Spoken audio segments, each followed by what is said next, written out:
Thought we would do a review for Module 6 before you take your test.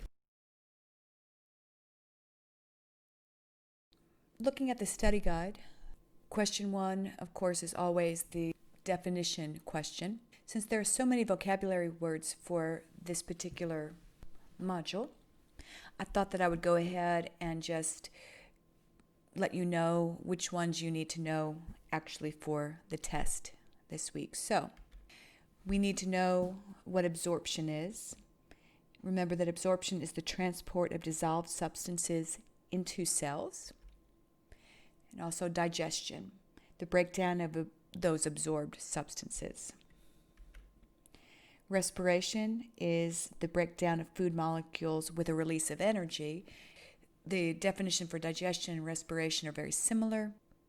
Remember that digestion is breaking down large pieces of food into smaller pieces of food that can be absorbed, and respiration is breaking down larger molecules into very small molecules that can then be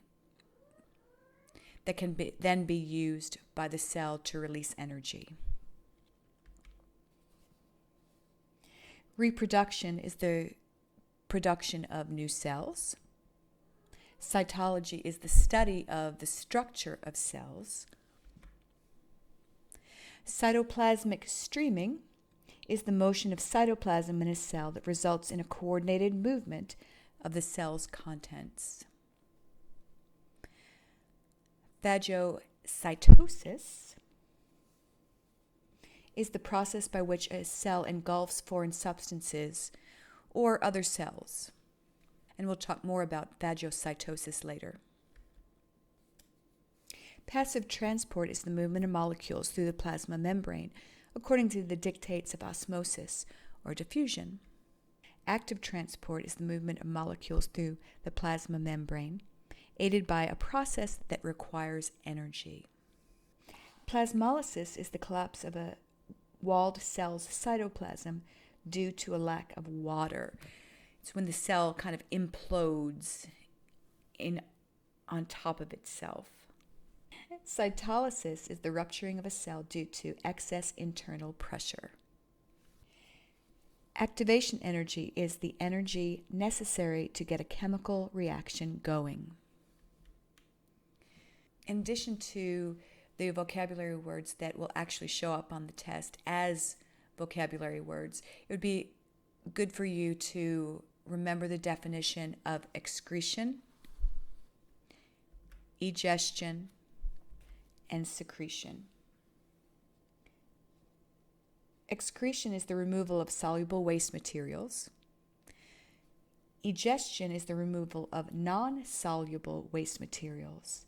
And secretion is the release of biosynthesized substances. So in all three of these processes, the cell is getting rid of something. In the case of excretion, it's getting rid of waste material. The same with egestion.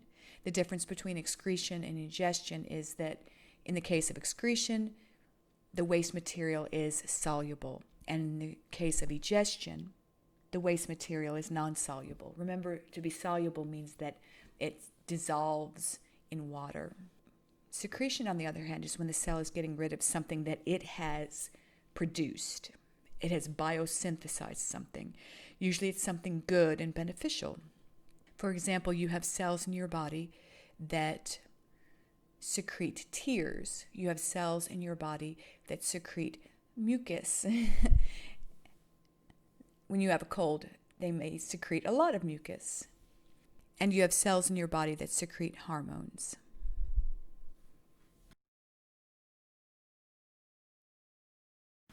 Moving on with the study guide. Question number 2 asks you to name the organelles that play a role in biosynthesis. Remember that biosynthesis is when the cell is producing something beneficial. The organelles that play a role in biosynthesis are the ribosomes, which make proteins, the smooth ER and the rough ER, which make molecules like polysaccharides and lipids, the Golgi bodies, which package products of biosynthesis, chloroplasts, which are involved in photosynthesis, leucoplasts, which store the products of biosynthesis, and the nucleus. Question number 3 asks, what helps the cell hold its shape if it does not have a cell wall? And so there are 2 parts of a cell that help it hold its shape if it does not have a cell wall. Those 2 parts would be the cytoskeleton and the endoplasmic reticulum.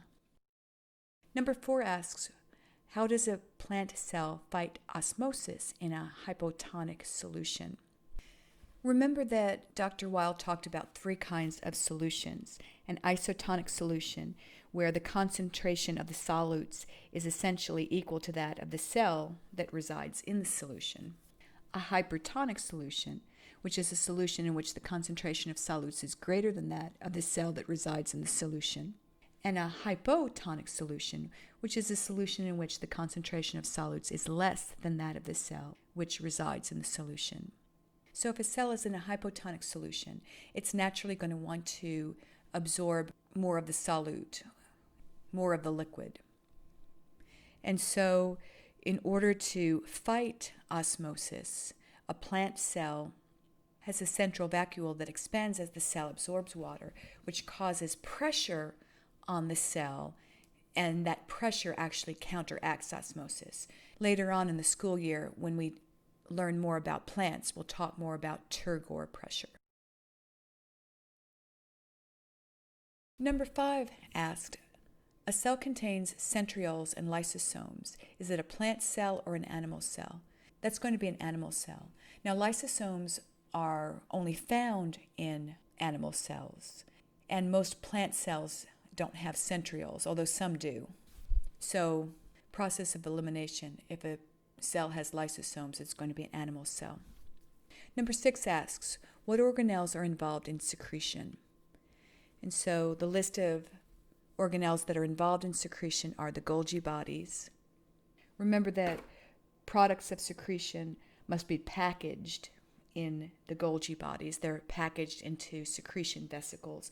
And so secretion vesicles are also an organelle that's involved in secretion. In addition, the plasma membrane and the cell wall are involved in secretion because whatever is being secreted has to pass through the plasma membrane and or the cell wall. Number 7 asks, what things in the cell, not just organelles, but anything that we've studied, deal with cellular movement? And so a list of things within a cell that deal with cellular movement are the cytoplasm, which does cytoplasmic streaming, the smooth ER and the rough ER, which deal with movement, the Golgi bodies, which package things for movement, the secretion vesicles and the waste vacuoles that move things to the plasma membrane, the centrioles, which produce microtubules, which produce movement, and the cytoskeleton.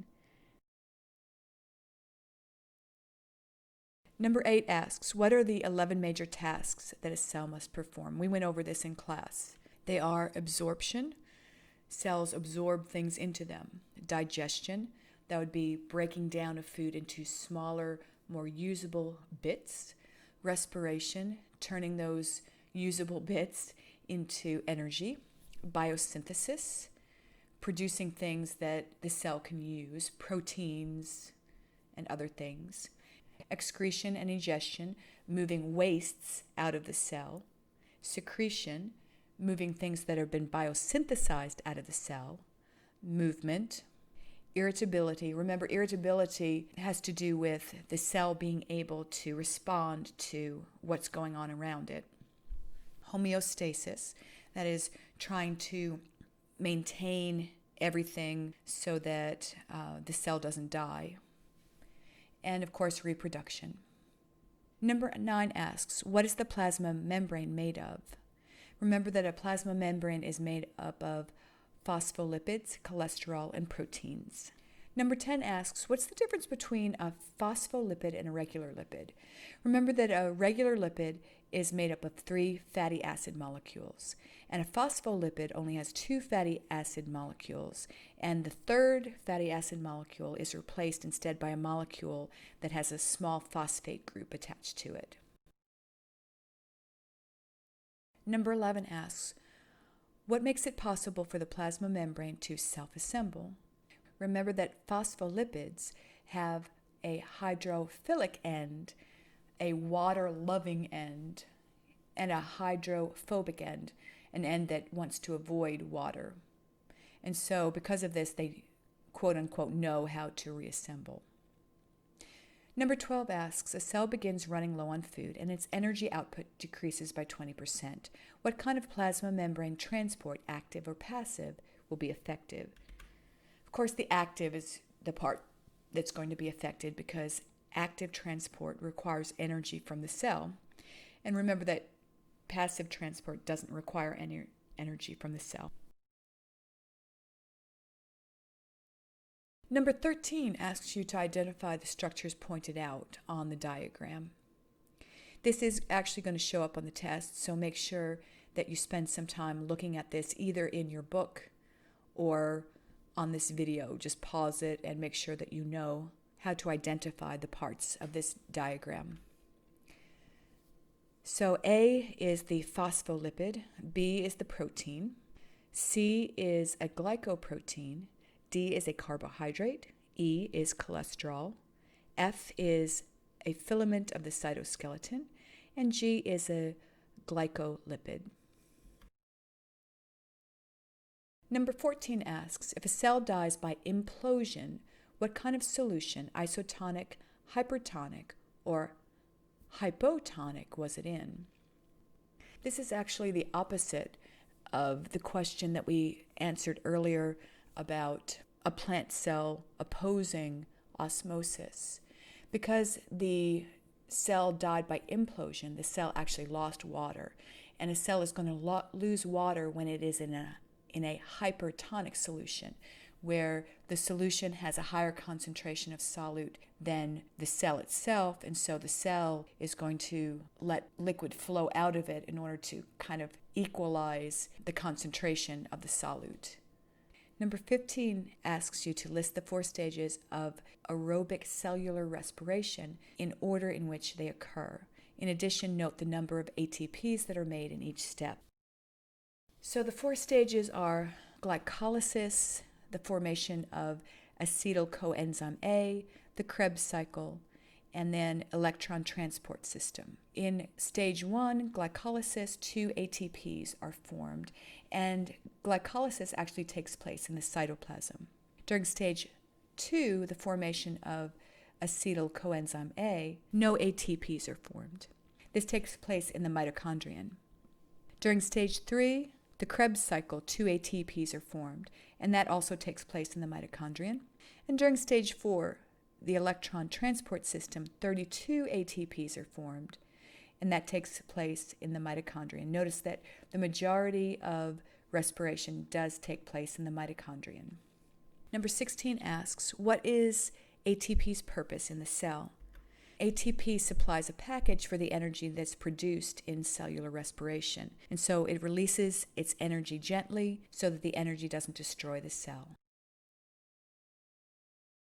Number 17 asks, if a cell has no oxygen, what stages of aerobic cellular respiration can still run, and how many ATPs can it make from a molecule of glucose? Remember that the only stage that can run is glycolysis, and the cell can only make 2 ATPs per molecule of glucose. Number 18 asks, a scientist determines a means to extract all ADP from a cell. Why will this kill the cell? Remember that with no ADP, the cell will not be able to make ATP to store energy, so the cell can make energy, but it can't use it, and the cell will die. Number 19 asks, what organelle is responsible for breaking polysaccharides into monosaccharides? That would be the lysosome. It breaks down large molecules into small molecules. A polysaccharide is a large molecule that is broken down into a smaller molecule, a monosaccharide. So that concludes the study guide for this chapter, but there are a couple of other things that we need to go over before you take your test. Remember that we discussed phagocytosis, pinocytosis, and secretion. In phagocytosis, the cell is taking in larger pieces of food by engulfing them, making a food vacuole, and then digesting the food. In pinocytosis, the cell is absorbing larger molecules, not pieces, but molecules. And so it doesn't actually engulf those molecules of food. As the cell encounters those molecules of food, the plasma membrane folds in on itself and creates a food vesicle. Remember, a vacuole is a larger organelle than a vesicle. A vesicle is a very small organelle. And inside the food vesicle, the molecules of food are digested. In secretion, the Golgi body pulls together things that have been biosynthesized. It creates a secretion vesicle, and when the secretion vesicle reaches the plasma membrane, it is released out of the cell. Remember that in these diagrams, you need to be able to identify the Golgi body, and in the case of secretion, the secretion vesicle. In the case of pinocytosis, the food vesicle. And in the case of phagocytosis, the food vacuole that's created. We also need to be able to identify some structures in animal and plant cells. First of all, we need to be able to recognize the cell membrane in both animal and plant cells, and the cytoplasm. In addition, we want to be able to identify the Golgi body and the mitochondrion in both animal and plant cells. We also want to be able to identify the cell wall, specifically in plant cells, as well as the central vacuole. This concludes our review of Module 6.